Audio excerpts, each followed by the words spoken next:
부활 새벽입니다. 부활 새벽에 예수께서는 누굴 만나 주셨어요? 처음 예수를 만난 분들은 여자들이었습니다. 그 여자들은 새벽에 예수를 보려고 무덤으로 갔던 막달라 마리아와 또 다른 마리아가 그분들이었습니다. 왜 예수께서는 그분들을 만나셨을까? 부활하신 후에 제자들 만나시지, 그가 사랑하는 사도 요한 만나시면 좋았을 텐데 왜 그 여자들을 만나셨을까? 우리 교회에서 초등부 때, 제가 지금 우리 교회 부임한 게 12년 됐으니까요, 처음 부임했을 때 초등학교 학생이었는데 지금 청년이 됐죠. 그 아이가 저쪽 지방에서 지금 있어요. 가끔 서울 올라오면, 지난번에 왔을 때도 저희 집에서 집사람이 뭐 잘 하지는 못하지만 맛있는 스파게티를 해서 같이 먹고 그랬죠. 근데 그 아이는 그렇게 제가 좋은가 봐요. 그래서 전화도 자주 해요. 목사님, 전화 자주 해요. 어느 날 그런 생각이 들었어요. 야, 나를 좋아해 주는 사람이 이렇게 있으니까 참 좋다, 이런 생각했습니다. 그 스파게티를 먹으면서 그런 얘기를 했어요. 지방에 있으니까 사람들 보고 싶은데 자주 못 봐요. 그렇지. 사람들이 한번 내려갈게 이렇게 말하는데 한 번도 내려온 사람은 없었어요. 한 명도. 그 얘기를 듣고 그랬구나 싶어서 저와 제 아내가 한번 내려가자 생각했습니다. 왕복 10시간 넘게 차를 몰고 보고 왔어요. 왜 그랬을까요? 나를 만나고 싶고 나를 좋아하는 사람이니까 나도 그렇게 하고 싶잖아요. 그래서 10시간 운전하니까 그 다음부터 허리가 아파하고 지금 몇 주째 지금 허리가 아파서, 그래도 좋아요. 나를 만나고 싶은 사람을 만나러 간다는 것은. 막달라 마리아와 또 다른 마리아를 예수님이 만나 주셨던 것은 그렇게 예수님 보고 싶었던 사람이었기 때문에 그래요. 안식이 끝나고 안식이 지난 첫날, 안식 후 첫날 새벽에 무덤에 갔던 이유는 주님 만나고 싶었던 거잖아요. 주님을 만난 후 9절 보세요. 예수님의 발을 붙잡고 경배해요. 다시 안 가시게. 예수님 나 얼마 보고 싶었는지 알아요? 예수님 발을 붙잡고 있어요. 두 여자가 딱 예수님 발을. 9절 보세요. 그만큼 예수님을 만나보고 싶었던 사람이었기 때문에 주님이 그들을 만나 주셨던 것입니다. 여러분, 우리도 마찬가지예요. 돌로 막혀 있어 볼 수 없다는 것 알았죠, 두 여자는. 그리고 두 여자의 힘으로는 그 무덤의 돌문을 옮길 수 없다는 것도 알았습니다. 예수님의 시신도 못 만날 것이라는 것도 알았습니다. 그리고 그 새벽에 두 여인이 무덤에 간다는 것은 쉬운 일은 아니었습니다. 그때 제자들은 거기에 없었습니다. 그럼에도 불구하고 그 두 여자는 예수님 보고 싶어서 갔던 것입니다. 예수님 딱 그러실 것 같아요. 우리랑 똑같습니다. 우리 보고 싶어 하는 분을, 보고 싶어 하는 사람들을 멀리까지라도 만나러 가고 싶은 것처럼 예수님도 예수님 정말 만나고 싶어 하는 분 만나고 싶지 않으시겠어요? 나를 간절히 찾는 자가 나를 만나게 될 것이라고 했죠. 예수와 함께 동행하는 것은 예수가 너무 좋으니까, 예수 없이는 난 못 사니까, 예수와 함께 있고 싶으니까, 예수가 내 삶의 주인이 되셔야만 하니까 주님 나와 함께 해주세요 라고 간절히 찾는 자를 주님 만나 주십니다. 새벽에 주를 만나러 오는 여자들, 그를 주님이 제일 처음 만나 주셨습니다. 제가 한두 번쯤 말씀드린 적이 있었어요. 제가 지난번 교회 담임 사역을 할 때 잊지 못하는 교인이 한 분 계세요. 그분은 평생을 노동판에서 일하신 분이셨습니다. 평생을 노동하셨어요. 집 한 칸 물론 없고 가족과도 결별한 것 같습니다. 그런데 제가 살던 그 사택 바로 밑에 층에 사셨어요. 오고 가다가 이제 인사를 하고 그랬습니다. 어느 날 새벽 예배 말씀 전하러 가려고 이렇게 집에서 내려오는데 깜짝 놀랐습니다. 어떤 분이 딱 기다리고 계시는 거예요. 보고 보니까 밑에 있는 아저씨예요. 아니 여기 왜 기다리고 계세요? 아, 목사님 줄 제가 알았는데 목사님 나 교회 좀 데려가 주세요. 그랬어요. 언제 목사님 나가시는지 몰라서 내가 새벽 2시에 깨서 목욕하고 제일 좋은 옷 입고 여기서 기다리고 있었다고. 2시부터 4시 반까지 기다리고 있었어요. 거기서 들어갔다 나갔다 들어갔다 나가면서. 아, 그래요.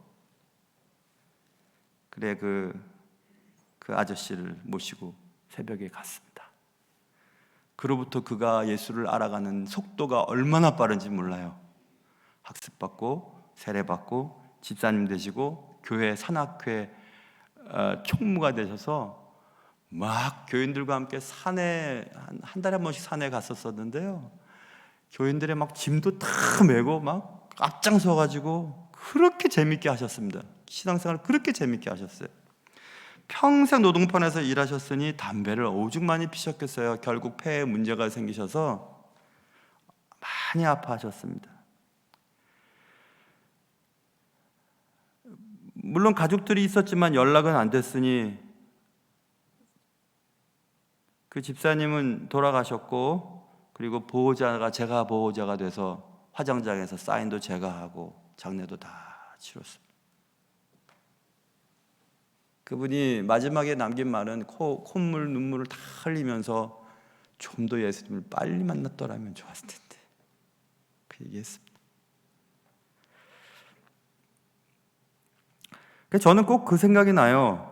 누구를 기다리고 누구를 만나고 싶어 할 때 그 모습.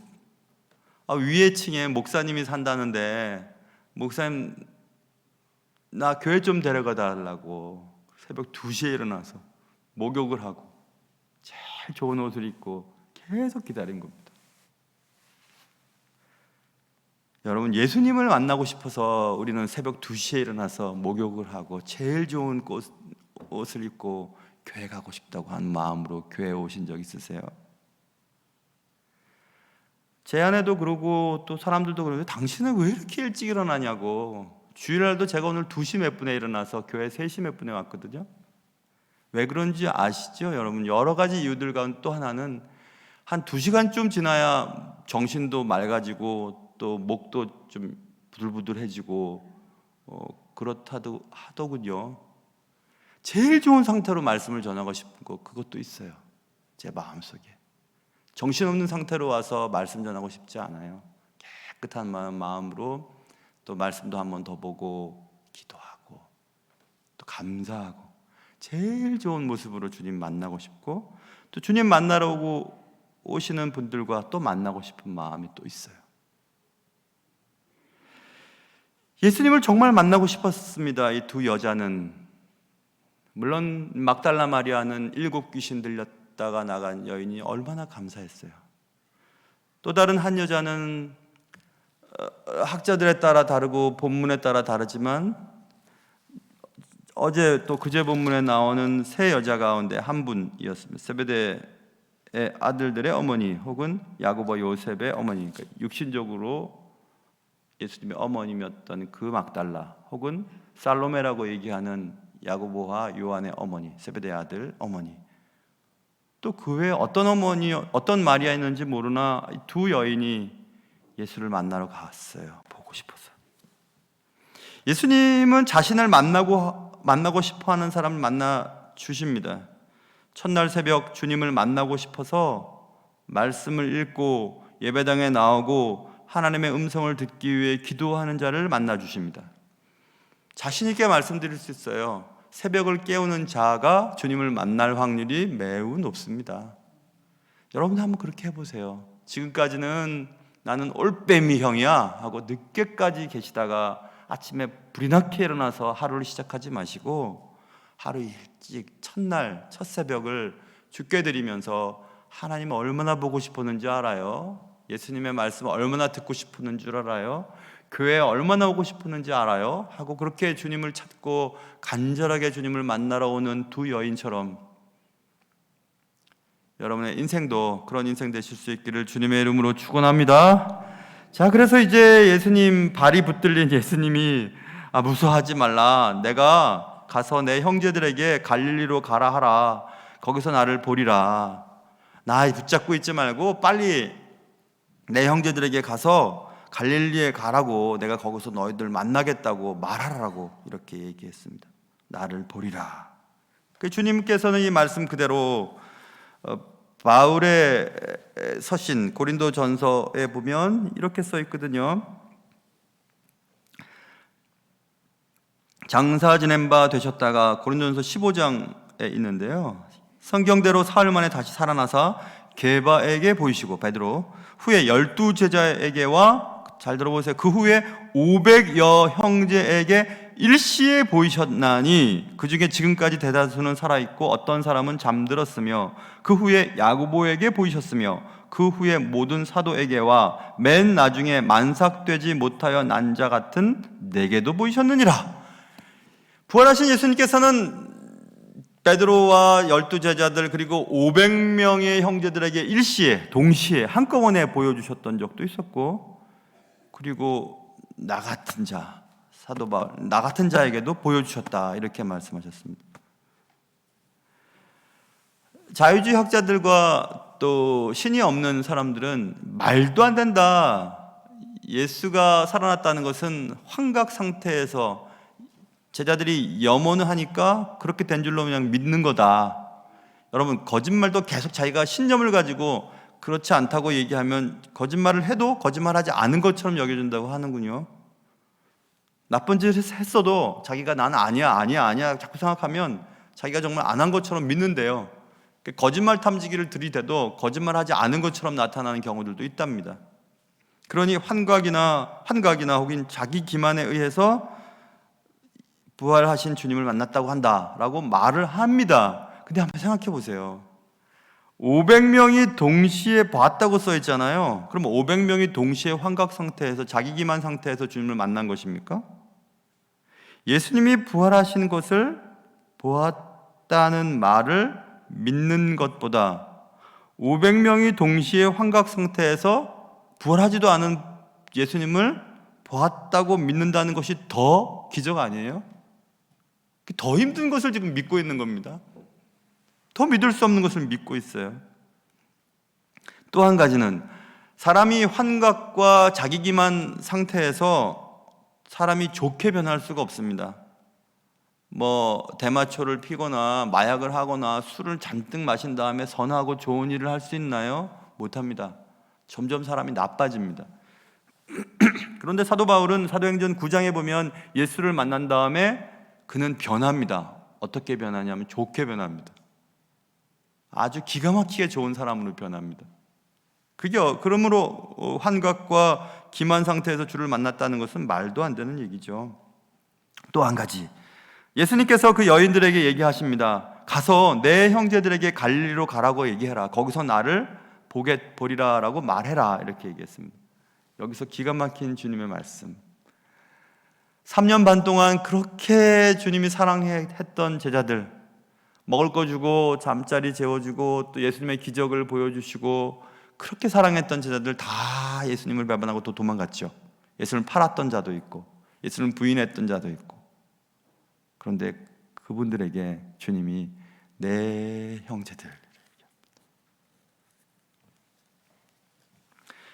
찬송가 436장에 산천도 초목도 새 것이 되었고 죄인도 원수도 친구로 변한다 이랬죠. 여러분, 예수님께서는 그렇게 하셨어요. 부활하신 주님을 만난 우리들도, 나를 배신하고 나를 가슴 아프게 하고 나를 이용하고 나를 팔아넘긴 사람들도 내 형제라고, 원수도 죄인도 친구로 변하는 예수님의 그 시선, 그 예수님의 시선을 우리도 가져야 합니다. 그래야 예수님의 자녀들이 될 수 있어요. 저는 그래 이 말씀 좀 좋아요. 예수님께서 내 형제들에게 가라. 내 형제들, 형제라고 말씀하셨어요. 그리고 기가 막힌 이 땅에서의 가장 최고의 명령이라고 하는 지상 명령, 최고의 명령을 하시고 이제 예수님께서는 하늘로 올라가시는데, 그 말씀이 16절부터 20절까지 기록되어 있죠. 예수님께서 이제 말씀하십니다. 너희는 19절부터 너희는 어찌어찌 쭉 해서 하라 이렇게 돼 있죠. 너희는 뭐 하라. 여기서 동사를 뽑아서 가라, 그리고 세례를 베풀어라, 가르쳐 지키게 하라, 이렇게 동사만 사용해서 세 가지 명령이라고 보통 학자들이 얘기를 하지만 뭐 그렇게 그냥 이해할 수도 있고요. 그러나 단어 연구를 해보면 이게 그런 게 아니구나라는 것도 알 수 있어요. 여기서 가라라고, 너희는 가서라고 했죠. 영어 성경도 go and make disciples라고 되어 있거든요. 가다라는 것과 제자를 만들어라 하는 것을 독립적으로 구분하고 명령법으로 썼지만 헬라 성경을 보면요, 가라라고 명령법으로 안 쓰였고 영어로 얘기하면 going, 현재 분사로 쓰였어요. 그러니까 가면서 제자를 삼으라는 거예요. 그러니까 목적은, 예수님의 지상 명령의 핵심은 제자 삼는 게 핵심이에요. 그거예요. 그리고 제자를 삼아서 세례를 베풀고 그들이 제자로서 살 수 있도록 가르쳐 지키게 하라가 붙어서 되는 설명이고, 예수님이 제자들에게 말씀하신 말씀의 주제는 제자를 삼는 것, 그거 하나입니다. 그래서 가라. 그래서 우리는 뭐 선교를 가야 되고 뭐 어디 제3대교회를 가야, 거기에 초점을 맞춰서 강해를 하면 반쯤은 맞는 설교지만 완전한 설교는 아니죠. 그러니까 가는 도중에 만나는 사람들, 여러 민족의 사람들에게 제자를 계속 삼는 거를 말해요. 그러니까 삼는 게 목적이에요. 제자 삼는 게 목적이고 주제지 가는 게 목적이 아니에요. 그래서 간다는 것이 꼭 어디를 가라, 타문화권에 가라 이 뜻보다 우리의 삶의 현장 속에서, 우리가 살아가고 있는 삶의 현장 속에 자꾸 제자를 만드는 겁니다. 그러니까 거기에 예수님의 명령의 핵심은 제자 만드는 게 목적이지 가는 게 목적은 아니잖아요. 물론 가야 만드나? 타문화권에 가야 선교하나? 선교가 꼭 그렇게 한쪽으로 치중해서 설명을 하니까 막 선교에 바람이 불어가지고 막 선교 떠나고 막 하는데, 우리의 선교지는 우리의 삶의 현장입니다. 하나님이 타문화권에 보내시는 분들은 타문화권에서 선교하는 것이고, 그렇지 않은 분은 우리의 삶의 자리에 국가적 이동에서도 얼마든지 선교하고 전도하잖아요. 우리의 삶에 살아가는 자리, going 혹은 living이라고, 뭐 breathing이라고 하는 단어로 해석할 수 있을까요? 우리가 살아가는 삶의 자리에서 제자 삼는 것, 그것이 주께서 우리에게 말씀하신 명령이에요. 그게 진짜 명령이죠. 최고의 명령이죠. 그래서 지상 최고의 명령, 지상 명령이 되는 것입니다. 그래서 예수님의 지상 명령은 making disciple, 제자 삼기 정도로만 해석할 수 있고요. 그럼 제자가 뭐냐? 제자는 단지 뭐 다른 종교 다니던 분들을 교회 다니게 만드는, 개종시킨다는 뜻이 아니죠. 교회 멤버십이 되는, 교회 구성원이 되게 하는, 그래서 뭐 전도했으면 상 주고 그런 거 아닙니다. 주께서 우리에게 말씀하시는 것은 교회 수 늘리고 교인 수 늘리고 개종시키라는 뜻이 아니고 제자 삼는 거잖아요. 그 제자는 오히려, 제자라고 하는 단어를 한국말로 좀 번역을 한다면 오히려 견습생 정도로 해석할 수 있을까요? 날 가르쳐주는 선생이 있어요. 그 선생을 계속 붙어 다니는 겁니다. 그리고 선생이 나의 생계 유지를 쥐고 있어요.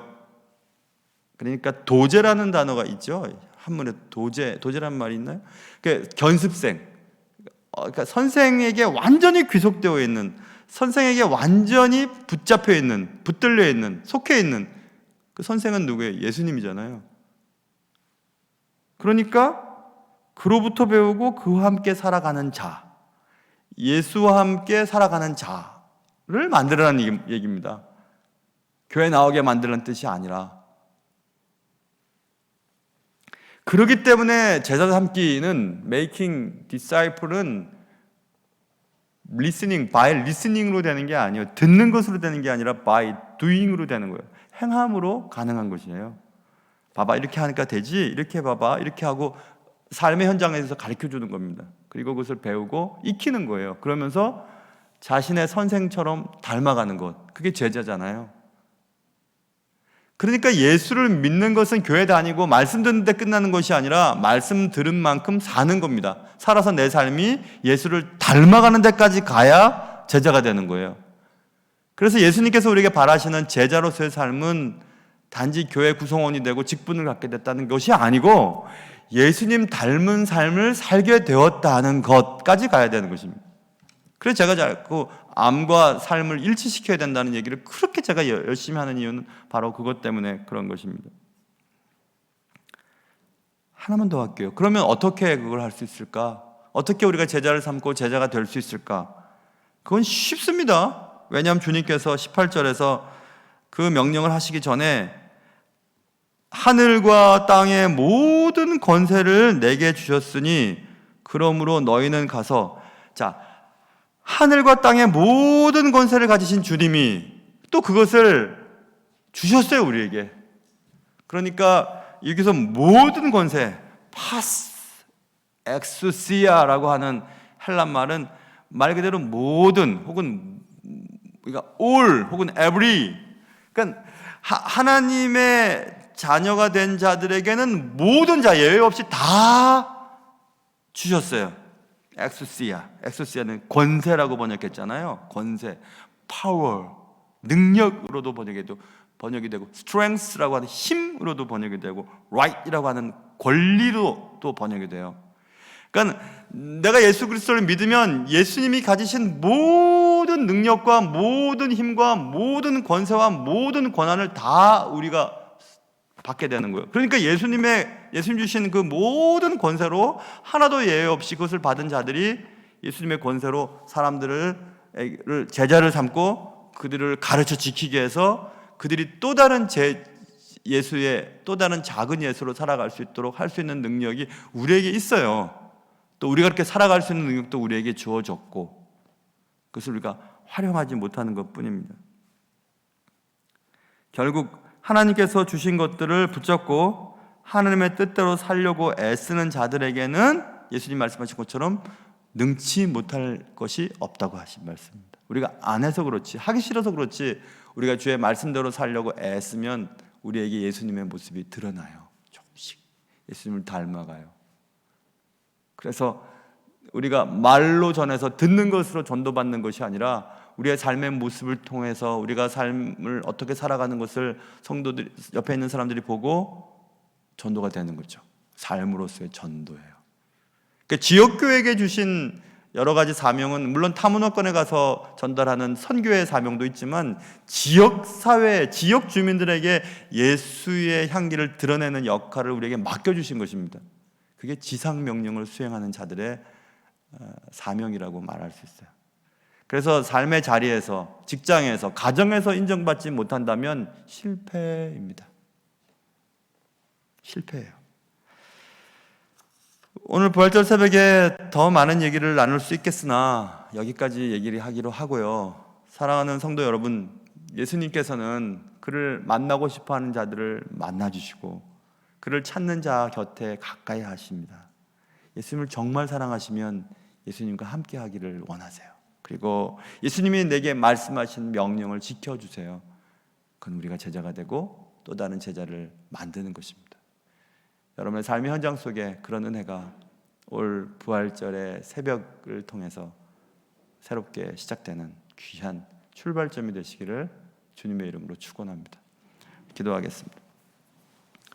여러분 오늘 말씀 통해서 기도 제목 두 가지 있어요. 우리 같이 기도해요. 하나는 새벽을 깨우는 자가 되게 해주십시오. 하나, 두 번째는 제자 삼는 삶을 살게 해주십시오. 이 두 가지 기도 제목 가지고 여러분 기도하시다가 돌아가시고 조금 있다가 또 다시 만나겠습니다. 기도하겠습니다.